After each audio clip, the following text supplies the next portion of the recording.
Going to make some super burner wands today. This is the pipe here that I've been using, just a bit of old scrap. It has made all the wands for all my super burners. I've got very little of it left. It is soft annealed 1/4 inch copper pipe, and it is 4.5 millimeter internal measurement. That's the one that I've been using, but I found this piece of copper tube. It's also 1/4 inch outside diameter, but this came off an air conditioner and it is very thin. It's the drill bit, she rattles around it. Oh, there we are, we've lost it. It's very thin walled stuff, so I don't know if it's going to be any good.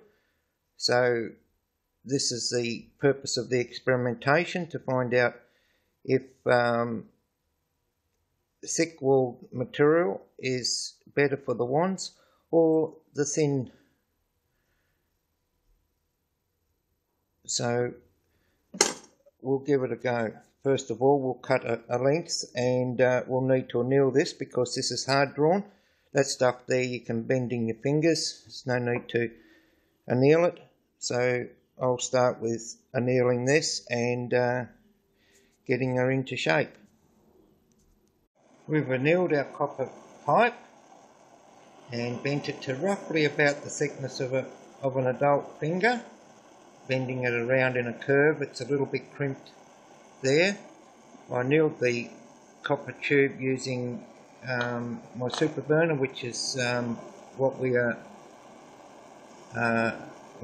making. We're making this wand here to come around. Now, in particular, this is the end of the pipe, and I have squashed that together. This has been the area that has given me the most grief in the past. I've tried crimping it, I've tried doing other things, and unless the crimp is absolutely spot on, but then you've got metal expansion and pinholes and all sorts of things, the only successful way that I have found to close off this tube and last the distance is to actually silver solder that joint through there. So that's our next project, is to silver solder this joint, to totally block that off before we go drilling our little jet hole. We've now silver soldered that end.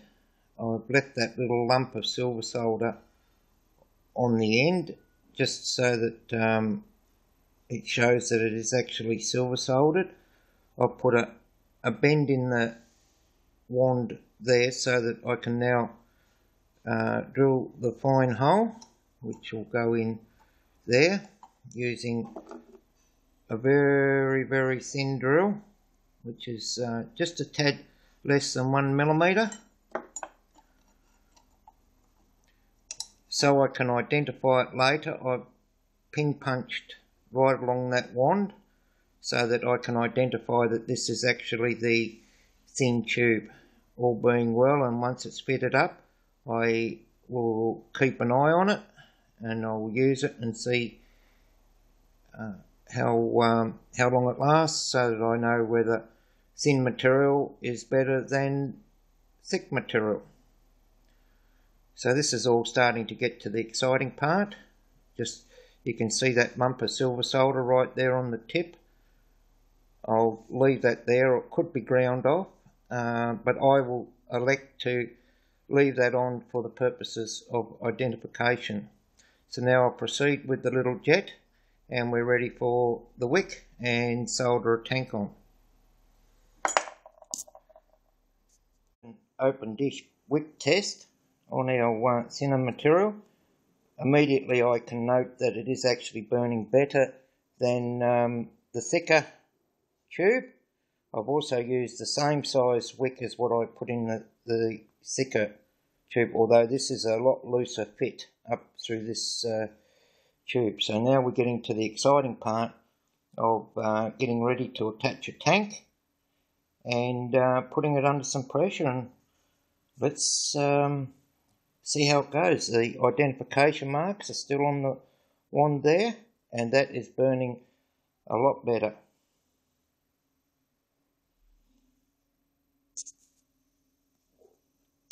Now we will attach the tank. Well, here's the wand put into the burner, into the tank. You can see that it's got the distinctive marks up the wand, which is the one we made today. There it is burning. Now with the thinner wand or thinner material, it's a little bit more pedantic than the thicker one, but if that's all you can get hold of, well, fair enough. Now I normally run a pair of these together, so we'll just light up another one. Now this one's got the thick one, and you can see there's a little bit of difference in the burn, not a lot. Now to get these going, because there's a cold draft and everything, I've used a fire brick and warmed the fire brick up so that the fire brick keeps the burner's tanks nice and warm. But I normally bring two together into a V formation and run that, which makes it a really big fire. Well, there's the pair of them going there.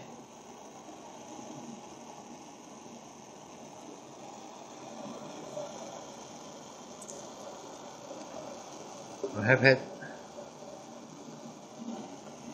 the one at the back is going a little, that was hot, a lot stronger than the one at the front, and I would conclude now that that is the difference in the thickness of the pipe. There's the wand we made today, fitted up to the tank. See how orange that flame is? Well, that is reduced mess burning. It's not a given, but it will burn, but the tank has to be the right temperature, the fuel has to be the right temperature, but it is actually burning. That's a 5-to-1 mix. That's on the fine wand that we made today.